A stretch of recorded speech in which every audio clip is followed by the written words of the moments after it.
All right, Carlos, thank you. October is Domestic Violence Awareness Month, but domestic violence situations happen all year round. And just last month, a mother and her son were shot and killed in Little Rock after that mother broke things off with a boyfriend. The THV11's Jay Jackson spoke with their family as they said their final goodbyes. 1 in 3 women will be victims of domestic violence. That's the national average, keeping in mind that most domestic violence situations aren't reported. 32-year-old Shantara Sauter's family said they had no idea the severity of her relationship with ex-boyfriend Malcolm Esther. Only that she broke up with him one Monday, September 13th, and that Wednesday, she and her son were gone. Emotional cries from broken hearts fill a church as family, friends, and supporters cry for the loss of life. It's the last time they get to say goodbye to their everything. 32-year-old Shantara Sauter. Terry would just be like, hey, Pap, that's my cousin. I mean, she was just so negative. And it was like, we would, talk about everything.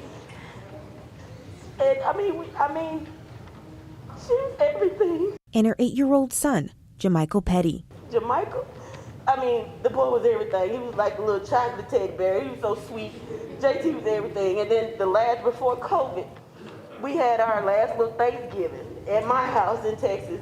And he was like, my mama can't cook, she can just cook chicken. They were both shot and killed at home last month in Little Rock by Sauter's ex-boyfriend, Malcolm Esther. Family members say she had just decided to leave Esther before the double homicide, a common theme for abusers according to the Arkansas Coalition Against Domestic Violence. If they're thinking about leaving a situation, victims are 75 times more likely to be killed while they're leaving or in the short time following leaving their abusers. Esther had previously had run-ins with the law. Another woman filed an order of protection against him before the killings in 2019, stating, "He snatched my phone out of my hand to see who I was texting. We were not in a relationship. He follows me and has sent threatening text messages." People who have lost someone to domestic violence, they're probably going to question everything that they knew before. They're going to go over and over in their mind, what could they have done?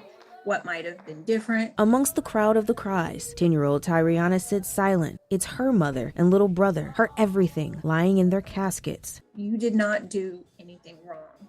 The wrongdoing was 100% on the part of the person who did it, who she now has to say goodbye to.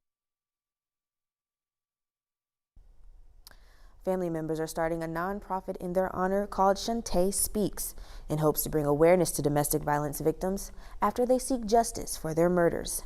In Little Rock, Jay Jackson, THV11 News. Tragic story there, Jade. Thank you.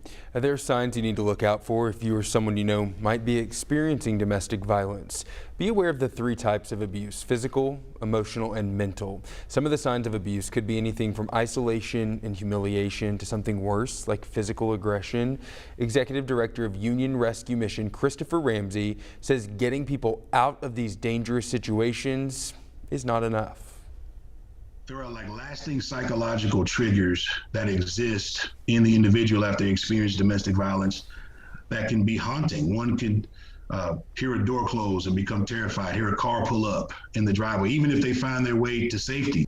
He also encourages people call the National Domestic Violence Hotline to get help. That number on the bottom of your screen right now, 1-800-799-SAFE. We also have it on thv11.com. Now to the state capitol. It's day 4 of congressional redistricting talks. It appears Arkansas lawmakers could discuss that later today. Remember, over the past 4 days of the session, lawmakers have barely even spoken about redistricting at all, even though that's why they're there. Instead, they've focused on several COVID-19 related bills. They mainly concern the vaccine and protections for those who refuse to take it after their employers require it. COVID-19 talks dominated the Senate floor once again this morning, both from those for and against these bills. Where the state law prevents us from doing what they have chosen and been mandated to do by the federal government. And the point I'm making, though, Senator Hammer, again, is I don't agree with the federal mandate. I got to where I needed to be without being told by the federal government how to do it. But I don't agree with the state legislature mandating that I can't use all tools at my disposal. Redistricting talks are slated for later this afternoon. Both committees will meet when the House and Senate adjourn today. We'll have the latest for you coming up tonight on THV11 News at 5 and 6. The U.S. Supreme Court starts a new term today. Abortion, guns, and religion all are on the agenda for the conservative-leaning court, including 3 justices appointed by former President Donald Trump. All but one of the justices will meet in person for arguments today. Justice Brett Kavanaugh will participate via telephone after he tested positive for COVID-19 late last week. The Senate is set to begin debate this afternoon on an extension of the debt ceiling. The Treasury Department says Congress has to raise the debt ceiling in the next 2 weeks, or the U.S. will default on its loans for the first time in American history. But Republicans are refusing to negotiate on the debt ceiling as long as Democrats are trying to pass President Biden's legislative agenda on their own. Natalie Brandt has the latest from Capitol Hill. President Biden says Congress needs to act now to raise the debt ceiling before the October 18th deadline, when the country will run out of money to pay its bills. Senate Majority Leader Chuck Schumer says he wants a bill on the president's desk by the end of the week. Republicans say they will not vote for it as long as Democrats are pushing for passage of a proposed $3.5 trillion spending bill. If this stuff passes, this massive spending and tax bill, that inflation is going to get much worse. The Democratic social spending bill, as well as the $1.2 trillion bipartisan physical infrastructure bill, have put progressive Democrats and moderates at odds. Democratic leaders are pushing back their own deadline to pass both bills until the end of the month as they try to win over moderates Kyrsten Sinema of Arizona and West Virginia's Joe Manchin. Both say the spending bill costs too much money. Manchin has said he will not go over $1.5 trillion. That's too small to get our priorities in. So it's going to be somewhere, between 1.5 and 3.5. New York Congresswoman Alexandria Ocasio-Cortez says they may be able to find ways to scale back. Fully fund what we can fully fund, but maybe instead of doing it for 10 years, you fully fund it for 5 years. Build back better. Meanwhile, activists are aggressively protesting Senators Manchin and Sinema. We need a Build Back Better plan right now. Even following the Arizona Democrat into a restroom over the weekend. Natalie Brandt, CBS News, Capitol Hill. Senator Sinema released a statement saying the behavior of activists filming her in the restroom is not a legitimate protest and called it unacceptable. I want to talk about COVID-19 in Arkansas now. 16 more COVID-related deaths were reported on Sunday.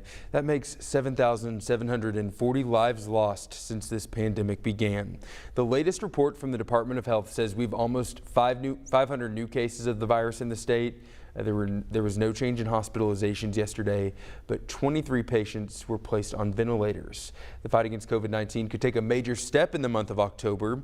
Among the things an FDA panel will look at in the coming weeks: vaccines for children and boosters for Moderna and J&J. In less than 2 weeks, advisors will examine the data from Moderna and Janssen on booster doses for adults. The Moderna meeting is next Thursday, October 14th. The next day, they'll hear J&J's case. They'll also hear new data from the National Institutes of Health on whether it's okay to get a booster that's different from your original shot. Then there's the one thing we know Arkansas parents are waiting on. In 3 weeks, the panel will consider Pfizer's request to authorize vaccines for kids ages 5 to 11. That meeting is set for Tuesday, October 26th. Health experts are raising new concerns right now over the consequences of cultural and political divides over vaccines. As former FDA Commissioner Scott Gottlieb says, the answer could be to make mandate decisions out of the federal government's hands. Your behavior with respect to your choice around vaccination affects your community. That's why I think the right locus of decision making around these mandates is as local a level as possible. So to the extent that governors and mayors can do this, I think that's going to depoliticize these kinds of decisions. It's when the federal government steps in that this becomes more of a political issue. Gottlieb went on to talk about what the future of vaccines could look like if the shots continue to get politicized in upcoming governor and presidential races, saying it could impact vaccine rates of shots we've been using in America for decades.